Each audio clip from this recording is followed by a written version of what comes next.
Latest updates ఎప్పటికప్పుడు పొందడానికి Big TV WhatsApp channel follow అవ్వండి. లింక్ డిస్క్రిప్షన్ లో ఉంది. నమస్తే, వెల్కమ్ టు ఆకాశరామన్న. నేను మౌనిషా. దేశవ్యాప్తంగా పలు రాష్ట్రాల్లో తెలుగు ఓటర్లు గణనీయంగా కనిపిస్తారు. ముఖ్యంగా దక్షిణాదిన వివిధ రాష్ట్రాల్లోని పలు సెగ్మెంట్లలో ప్రభావితం చేసే స్థాయిలో ఉన్నారు. అటు చూస్తే తెలుగు రాష్ట్రాల్లో విపరీతమైన ఫ్యాన్ ఫాలోయింగ్ ఉన్న పవన్ కళ్యాణ్కి భాషారహితంగా అభిమానులకు కొదవలేదు.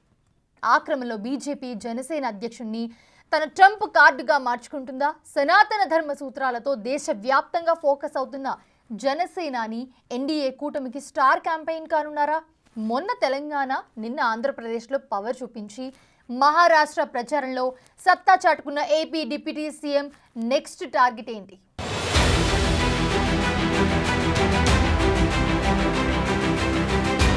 మహారాష్ట్ర ఎన్నికల్లో బీజేపీ సారథ్యంలోని మహాయుతి ఎన్డీఏ కూటమి అఖండ విజయం సాధించింది. ఈ విజయంలో జనసేనాని ఏపీ ఉప ముఖ్యమంత్రి పవన్ కళ్యాణ్ పాత్రను తప్పకుండా ఒప్పుకోవాల్సిందే. పవన్ ప్రచారం చేసిన షోలాపూర్, పూణే, లాతూర్, బల్లార్పూర్, కసబుపేట్, డేగులూర్, భోకర్ లాంటి చోట్ల అధిక స్థానంలో బీజేపీ కూటమి గెలుపొందింది. ముఖ్యంగా పవన్ కళ్యాణ్ ప్రచారం చేసిన నియోజకవర్గాల్లో అద్భుతమైన రెస్పాన్స్ లభించింది. ఆయా ప్రాంతాల్లో పవన్ సభలకు ప్రజలు స్వచ్ఛందంగా పోటెత్తారు. మరాఠా గడ్డపై తెలుగు ప్రజల సంఖ్య ఎక్కువగా ఉన్న చోట్ల పవన్ ఇమేజ్ ఏంటో మహా ఫలితాలతో వెల్లడైంది.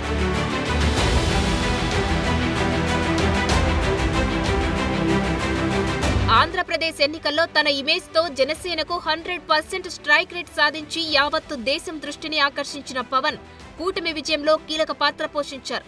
ఇప్పుడు తెలుగు రాష్ట్రాలకు అవతల పవన్ చరిష్మాపై ఎవరికైనా సందేహాలు లాంటివి ఉంటే అవన్నీ మహారాష్ట్ర ఎన్నికల ఫలితాలతో తుడిచిపెట్టుకుపోయాయి.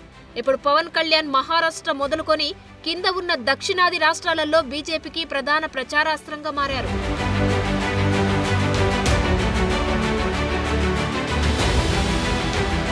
మహారాష్ట్ర మిషన్ పూర్తి కావడంతో పవన్ చరిష్మాను వాడుకొని దక్షిణాది రాష్ట్రాల్లో విస్తరించేందుకు బీజేపీ పెద్దలు రెడీ అవుతున్నట్లు చెబుతున్నారు. వారి కళ్ల ముందు ఉన్న నెక్స్ట్ బిగ్ మిషన్ తమిళనాడు. మరో ఏడాదిన్నరలో తమిళనాడు అసెంబ్లీ ఎన్నికలు జరగబోతున్నాయి. బీజేపీకి సంఘ్ పరివార్కు తమిళనాడు ఎప్పుడు కొరకని కొయ్యే.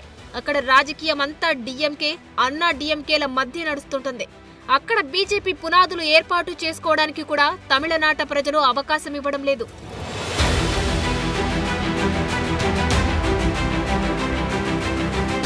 ద్రవిడ ఉద్యమాలకు పుట్టిల్లు అయిన తమిళనాడులో బీజేపీ మత ఆధారిత రాజకీయాలు చెల్లుబాటు కాలేదు.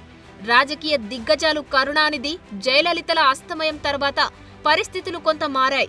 దాంతో వచ్చే ఎన్నికల్లో బీజేపీ తమిళనాడు అసెంబ్లీ ఎన్నికల్లో ప్రభావం చూపడానికి శతవిధాల ప్రయత్నిస్తోంది. ఒకవైపు రాజకీయంగా బలంగా ఉన్న స్టాలిన్, ఉదయనిధులకు తోడు తమిళ సూపర్ స్టార్ దళపతి విజయ్ కూడా సొంత పార్టీతో రంగంలోకి దిగుతున్నారు. అన్నా డీఎంకేతో పొత్తుతో అసెంబ్లీ ఎన్నికలకు వెళ్లాలని బీజేపీ భావిస్తున్నా ఆ పార్టీలో స్టార్ పవర్ బీజేపీకి కనిపించడం లేదు.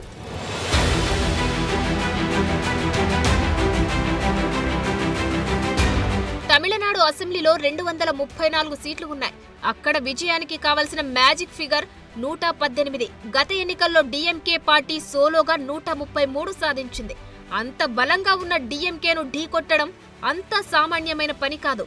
అంగా ఆర్థిక బలాలతో పాటుగా సినీ గ్లామర్ కు పెట్టింది పేరైన తమిళ రాజకీయాల్లో స్టార్ పవర్ కూడా కావాల్సిందే. ఇలాంటి తరుణంలో కాషాయ నేతలకు కనిపిస్తున్న ఏకైక ఆప్షన్ పవన్ కళ్యాణ్ మాత్రమే అంటున్నారు.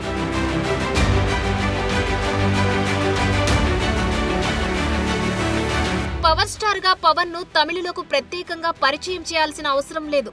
సనాతన ధర్మం బేస్ చేసుకుని పవన్ చేసిన తమిళ రాజకీయ ప్రసంగాలు, ఉదయనిధి స్టాలిన్ ను టార్గెట్ చేస్తూ ఇచ్చిన స్టేట్మెంట్లు తమిళనాట బాగా వైరల్ అయ్యాయి. అలాగే తమిళనాడులో తెలుగు జనాభా కూడా ఎక్కువే. ఇలాంటి పరిస్థితులలో మహారాష్ట్ర ఎన్నికల్లో జనసేనాని హిట్ కొట్టడం, ఆయన్ని స్టార్ క్యాంపెయినర్ గా తమిళనాడులో దించడానికి బీజేపీ రెడీ అవుతున్నారట.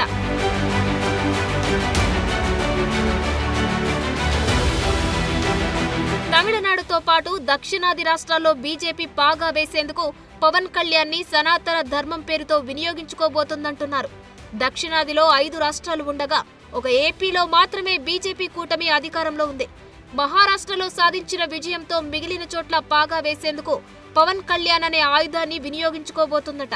మొత్తం మీద పవన్ కళ్యాణ్ నేషనల్ లీడర్ గా ఫోకస్ అవుతుండడంతో జన సైనికులు సంబరాలు చేసుకుంటున్నారు.